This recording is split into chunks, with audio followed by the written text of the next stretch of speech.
7 days in the mountains, 2022. What did we learn?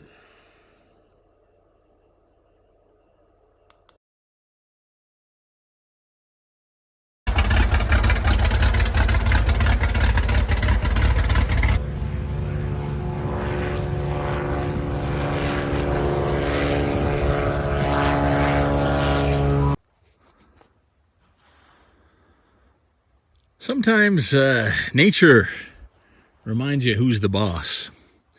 So we were up there for 3 days. Last night was our last moment to get a sheep and get down to make our plane without rearranging a plane, which is not easy to do. It's a very busy time for these guys. So we're leaving tomorrow at 3, and I figured it would take us at least 2 days even going downhill, because I'm really slow downhill. It's because of my knees.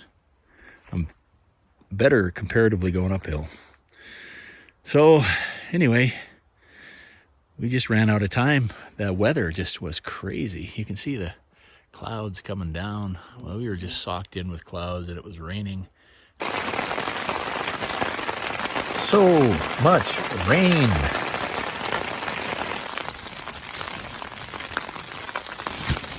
It's going to rain again this afternoon. So we conceivably could have hunted early this morning and maybe made it, but maybe not. And we decided, it's because I'm an old guy. You're always cautious. You're more cautious than the young.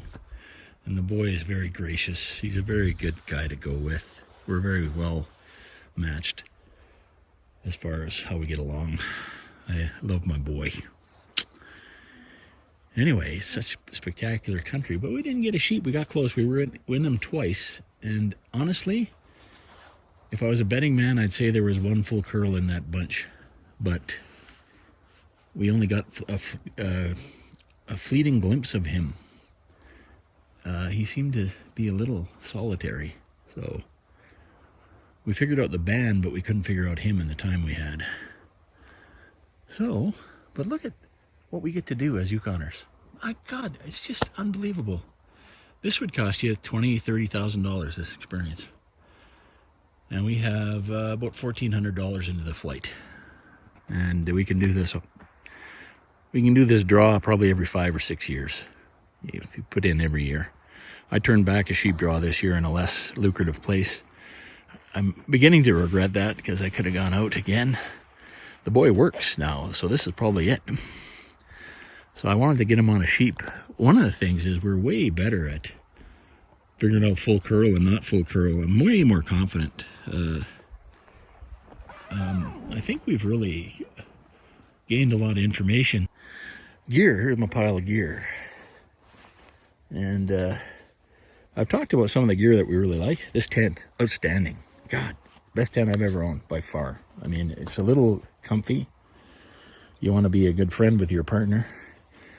But a little cozy, I mean. It's a little small, but because of that, it's light. And it's got all this vestibule room, and I was surprised how well it vented, because we were in the worst conditions possible. And we had it battened up pretty good, and it still vented very, very nicely. We had to tie these out. We were getting a little condensation there, but once we've used the systems the tent has... How do you like being up with the sheep, Sonny? Yeah, we'll take it. I'm glad we got this sturdy tent now. And here's gear that didn't work. This would work on a beach. This would work maybe in a campground. But even with the anti-friction tape, it's just too slippery for here. And your feet move around, and then you get burrs and on your socks and all sorts of stuff. 2 items to bring. Ice axe Bothy. That's what I'd bring from now on. Okay, the Bothy bag. It's just a bag. They're made in England. They know about rain in England. You cover yourself with it. It's got seats in it. This is 8 ounces.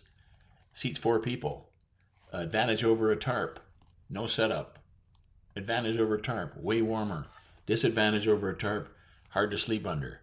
But for going out for the day, or staying out for a day, for getting caught in the rain, covering yourself. That Bothy bag is unbelievable. It also works as a rifle rest. Got to bring that. Also, an ice axe. Look for an old straight one. Don't spend more than $20. Look for some 37 inches long, so that you can use it even if you're tall, like a walking stick. And especially on your uphill, you'll never find anything more sturdy than that.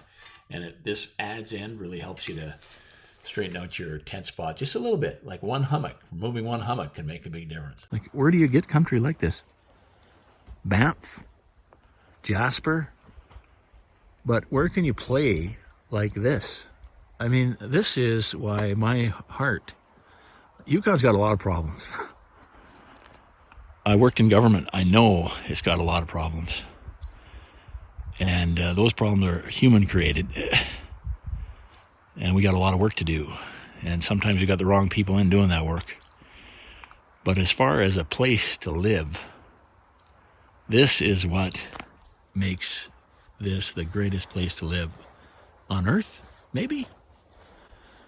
And that's from a Saskatchewan boy who grew up in the prairies hunting white-tailed deer, reading Jack O'Connor. Never thought I'd be able to do this sort of thing.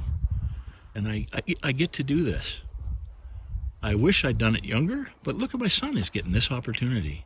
He's an apprentice sheep hunter. And he's fit enough. He's going to start doing this with friends at some point, and he'll probably be more successful. But he's learned everything on these trips. We've learned together everything about, we understand sheep. Because I'm slow. One of the advantages of slow is we move around and see what the sheep are doing. And then we can't speed at them, so we got to think what they're doing, see what they're doing, anticipate what they're doing, and understand their habits so that we can try to anticipate where they're going to be. And we've been really successful with that. Like, we were very intentional where we pitched our tent in a little depression where we thought they were going to come out there. In the morning they did. We didn't have to go to them. They came to us. We had to find a place last night that was sheltered on 3 sides by the wind. This was the only place we could find. And look at right up there. Those are 4 of our sheep. So they were 400 yards away. They didn't even know we were there. This tent, the color of it, I don't know why. That didn't bother them at all. So, you know, people bring sheep hunting to be a kind of a mystical experience. That's because it is. But it's also doable. And I talked to my son, maybe we should hire a guide. Just come out here and the guide could take away a lot of our stress and tell us what's full curl. And then we realized we don't need a guide. We know. We've got to that level of knowledge ourselves.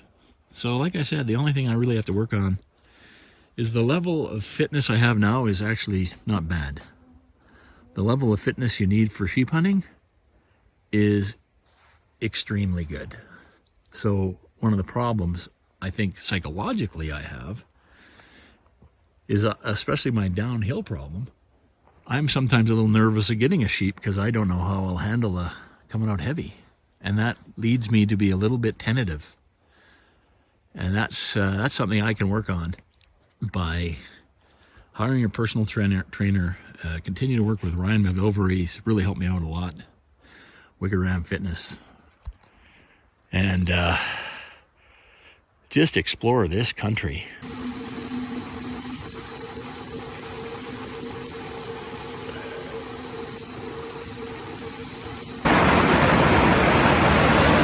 There's a good chance they will get picked up. It'll be a rough ride home.